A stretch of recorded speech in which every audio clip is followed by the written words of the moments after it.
Written by Cécile Remeur, the latest leak of tax-related documents, known as the Paradise Papers, was made public on the 5th of November 2017. The results of a joint investigation are now being released in installments. The papers provide additional evidence on the involvement of offshore law firms in tax optimization practices. What are the Paradise Papers? The information comes from the articles published daily since the 5th of November 2017. Copyright Thomas Klee. Shutterstock. Like the Panama Papers, the Paradise Papers are the result of a leak to the Dutch siding and a joint investigation by the International Consortium of Investigative Journalists ICIJ and its 95 media partners.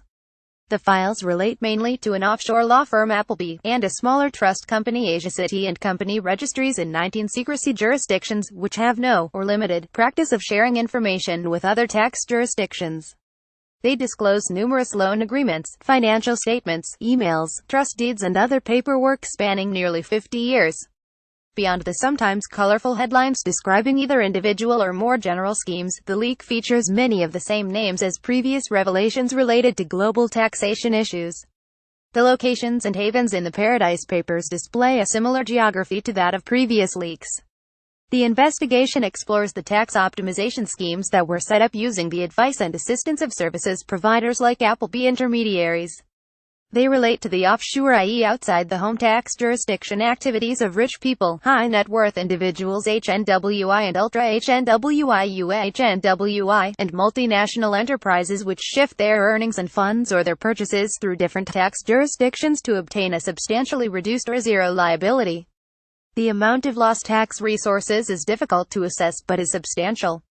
Which tax problems do they highlight? The underlying challenges that, on one hand, globalization and digitalization enable money to move across borders with relative ease, but on the other hand there is no matching dimension to tax jurisdictions.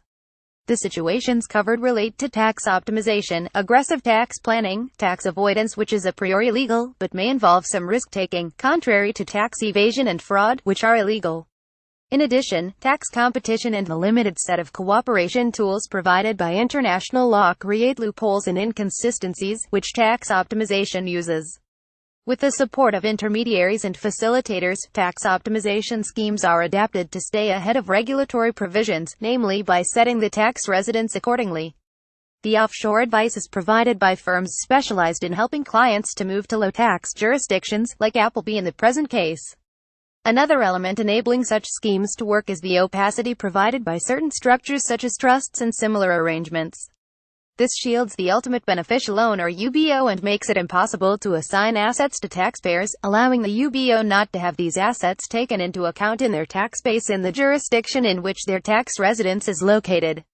Reactions to the leaked documents globally. Voices have condemned these practices, which are thought to be the tip of the iceberg within a regulatory context that has not yet implemented the latest changes, as the OECD Secretary General pointed out.